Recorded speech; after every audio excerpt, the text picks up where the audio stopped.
ശബരിമല സ്വർണ്ണക്കൊള്ളയുമായി ബന്ധപ്പെട്ടായിരിക്കും വാജിവാഹനം എന്ന വാക്ക് നിങ്ങൾ കേൾക്കുന്നത്.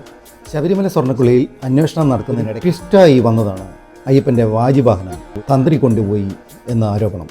അതങ്ങനെയല്ല, ആചാരപരമായ കൈമാറ്റം ഹൈക്കോടതിയുടെ അറിവോടെയായിരുന്നു എന്നാണ് ഒടുവിൽ പുറത്തു വന്ന വിവരങ്ങൾ. പറഞ്ഞു വന്നതല്ല. എന്താണ് ഈ വാജിവാഹനം? ഇതെത്ര പേർക്കറിയാം? ധർമ്മശാസ്താവായ അയ്യപ്പൻ്റെ വാഹനമാണ് വാജി.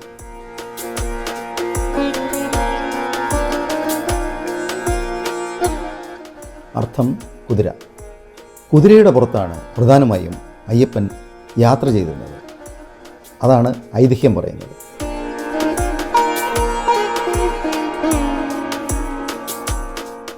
അയ്യപ്പൻ പുലിയുടെ പുറത്ത് വരുന്ന ചിത്രങ്ങളാണ് നാം എല്ലാം കണ്ടിട്ടുള്ളത്.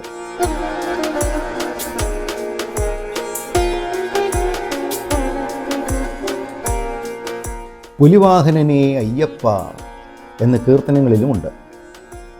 ഇതൊക്കെ കണ്ട് അയ്യപ്പൻ്റെ വാഹനം പുലിയാണെന്ന് തെറ്റിദ്ധരിച്ചിരുന്നു പലരും.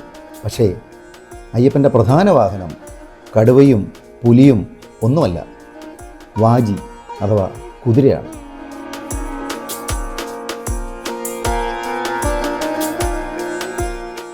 ദേവന്മാരുടെയും ദേവതകളുടെയും ക്ഷേത്രങ്ങളിലെ കൊടിമരത്തിൽ അതത് ദേവതകളുടെ വാഹനം പ്രതിഷ്ഠിക്കാറുണ്ട്. ശബരിമലയിലും മറ്റ് ധർമ്മശാസ്ത്ര ക്ഷേത്രങ്ങളിലും കൊടിമരത്തിന് മുകളിൽ പ്രതിഷ്ഠിച്ചിരിക്കുന്നത് വാജിവാഹനമാണ്, വാജിയാണ് അഥവാ കുതിരയെയാണ്. പുലിപ്പാല് കൊണ്ടുവരാൻ വനത്തിൽ പോയ അയ്യപ്പൻ പുലിയുടെ മുകളിലേറി പന്തള കൊട്ടാരത്തിൽ വന്നു. ആ ഐതിഹ്യത്തിൽ പുലിവാഹനനായി അയ്യപ്പൻ വരുന്നതാണ് അങ്ങനെ വിളിക്കാനുള്ള കാരണം എന്നാണ് മനസ്സിലാക്കേണ്ടത്.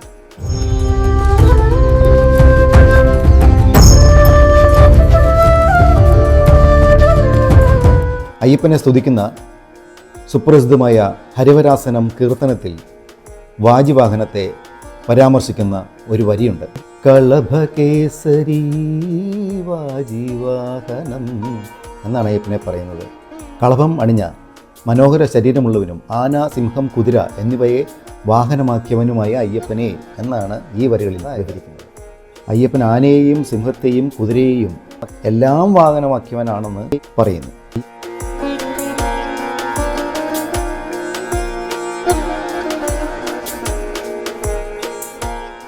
അറുപത്തിനാല് അയ്യപ്പ ശരണങ്ങളാണുള്ളത്. ഇതിൽ അയ്യപ്പനെ പുലിവാഹനായും വാഴ്ത്തുന്നുണ്ടതും ശ്രദ്ധിക്കണം. ശാസ്താവിൻ്റെ വിവിധ ഭാവങ്ങളിൽ ഇവയൊക്കെ വാഹനമായി അദ്ദേഹം സ്വീകരിച്ചു എന്നാണ് മനസ്സിലാക്കേണ്ടത്.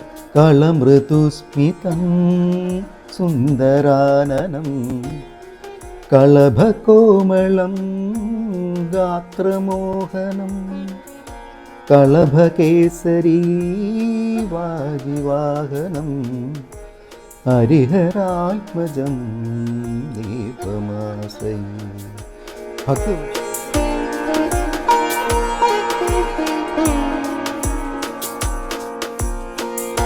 ഭക്തി തുളുമ്പുന്ന ഈ വരികളുടെ അർത്ഥം മന്ദസ്മേര മുഗ്ധമായ സുന്ദര മുഖമുള്ളവനും കളഭം അണിഞ്ഞ മനോഹര ശരീരമുള്ളവനും ആന, സിംഹം, കുതിര എന്നിവയെ വാഹനമാക്കിയവനുമായ ഹരിഹരപുത്രനായ ദേവ നിന്നെ ആശ്രയിക്കുന്നു എന്നാണ്.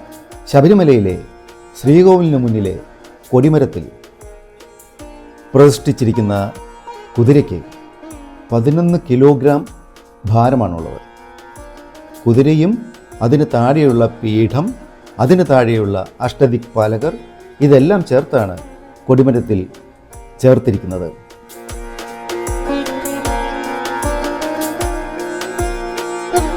25 വർഷത്തോളം പഴക്കമാണ് ഇതിനുള്ളത് എന്നാണ് പറയുന്നത്. ആദ്യം പഞ്ചലോഹത്തിൽ നിർമ്മിച്ച ഈ വാജിവാഹനത്തിൽ പിന്നീട് സ്വർണം പൂശിയിരുന്നു. എന്നാൽ ഇടിമിന്നലേറ്റാൽ ഇറിഡിയമായി മാറുന്ന രാസമിശ്രിതമാണ് സ്വർണത്തിനൊപ്പം ഇതിൽ പൂശിയിരിക്കുന്നതെന്നും പറയുന്നു.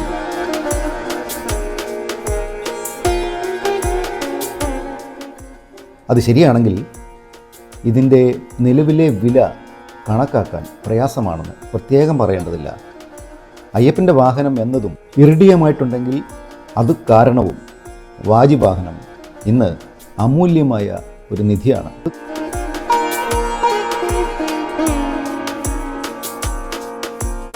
ഉത്സവം കൊടിയേറുമ്പോൾ മുതൽ ആറാട്ട് വരെ അയ്യപ്പൻ വാജിവാഹനത്തിന് പുറത്താണ് സഞ്ചരിക്കുക എന്നതാണ് സങ്കല്പം.